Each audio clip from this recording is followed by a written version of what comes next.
அனைவருக்கும் வணக்கம். இன்றைக்கி நம்ம பார்க்க போகிறது முருங்கைக்கீரை பொரியல். முருங்கைக்கீரையில் நிறைய மருத்துவ குணம் இருக்குது. உடம்புக்கு ரொம்ப நல்லது. வாரத்தில் ஒரு தடவையாவது செஞ்சு குழந்தைங்களுக்கு கண்டிப்பாக கொடுங்க. அதுக்கு ஒரு கடாயில் கொஞ்சம் ஆயில் எடுத்துக்கோங்க. எண்ணெய் நல்லா காஞ்சப்புறம் ஒரு ஸ்பூன் உளுந்து போடுங்க. ஒரு ஸ்பூன் கடுகு போடுங்க. கடுகு நல்லா பொரிஞ்சதுக்கப்புறம்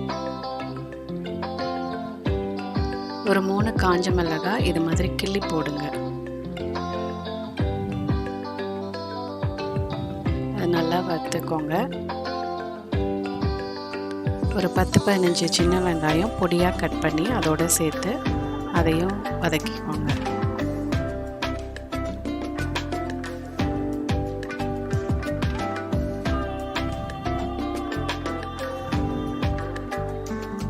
வெங்காயம் சேர்த்து ஒரு 2 நிமிஷம் நல்லா வதக்கிடுங்க.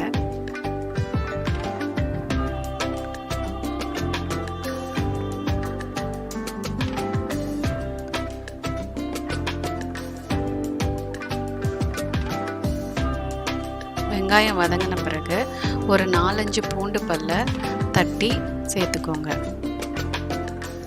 அதையும் சேர்த்து நல்லா எண்ணெயில் வதக்கிடுங்க. வெங்காயம் பூண்டு எல்லாம் நல்லா எண்ணெயில் வதக்கிடுங்க. வதக்கிட்டு அதுக்கப்புறம் கீரையை சேர்த்து வதக்கணும். முருங்கைக்கீரையை நல்லா பூச்சியெல்லாம் இல்லாமல் பார்த்து க்ளீன் பண்ணி வாஷ் பண்ணி வச்சுடுங்க.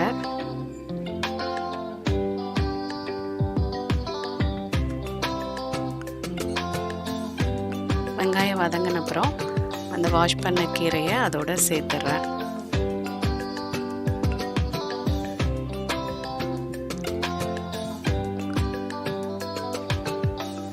ஒரு கட்டு கீரை எடுத்துருக்கேன். அதை நல்லா அந்த வெங்காயத்தோடு சேர்த்து எண்ணெயில் இந்த மாதிரி வதக்கிக்கோங்க.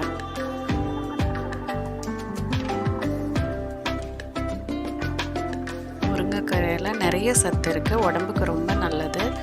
அதில் இரும்பு சத்து அதிகமாக இருக்கிறதுனால குழந்தைங்களுக்கு வாரத்தில் ஒரு தடவையாவது கண்டிப்பாக கொடுங்க. இந்த மாதிரி செஞ்சால் குழந்தைங்களும் விரும்பி சாப்பிடுவாங்க.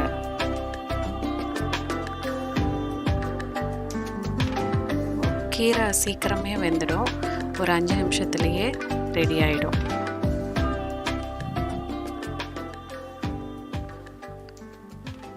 நல்லா அந்த எண்ணெயில் சேர்த்து வதக்கி விட்டுட்டு அதுக்கப்புறமா உப்பு சேர்க்கலாம். உப்பு டைரெக்டாக சேர்க்காம கொஞ்சம் தண்ணியில் கரைச்சிட்டு அதை கீரையோடு சேர்த்து மிக்ஸ் பண்ணணும். கீரை பாருங்க நல்லா வதங்கிடுச்சு.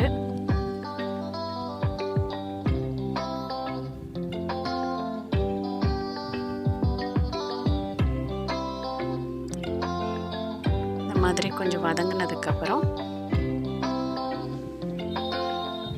உப்பு எடுத்து தேவையான அளவு உப்பு எடுத்துட்டு அதில் கொஞ்சம் தண்ணி ஊற்றி கரைச்சிட்டு அந்த உப்பு தண்ணியை இந்த கீரையோடு சேர்த்துக்கணும். உப்பு திட்டு அங்கே இல்லாமல் எல்லா இடத்துலையும் சமமாக கலந்துருக்கும். நல்லா மிக்ஸ் பண்ணிவிட்டு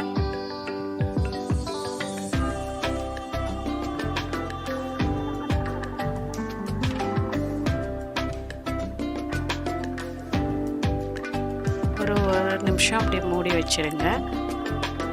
இப்போ கீரை வெந்துருச்சு.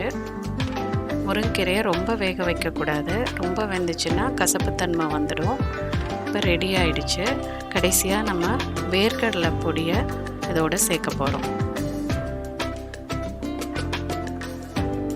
இந்தளவு வேர்க்கடலை எடுத்துட்டு அதை மிக்சியில் பொடி பண்ணி வேர்க்கடலை பொடியை கீரை பொரியலோடு சேர்த்தாச்சு. சேர்த்து ஒரு 2 நிமிஷம் நல்லா மிக்ஸ் பண்ணிவிட்டு ஆஃப் பண்ணிடலாம். அவ்வளோதான். ஸ்டவ் ஆஃப் பண்ணி கீரை பொரியல் ரெடி ஆயிடுச்சு. ரொம்ப சத்தானது, ஆரோக்கியமானது, டேஸ்ட்டாகவும் இருக்குது. குழந்தைங்களுக்கு செஞ்சு கொடுங்க, கண்டிப்பாக சாப்பிடுவாங்க. வீட்டில் ட்ரை பண்ணி பாருங்கள். தேங்க்யூ.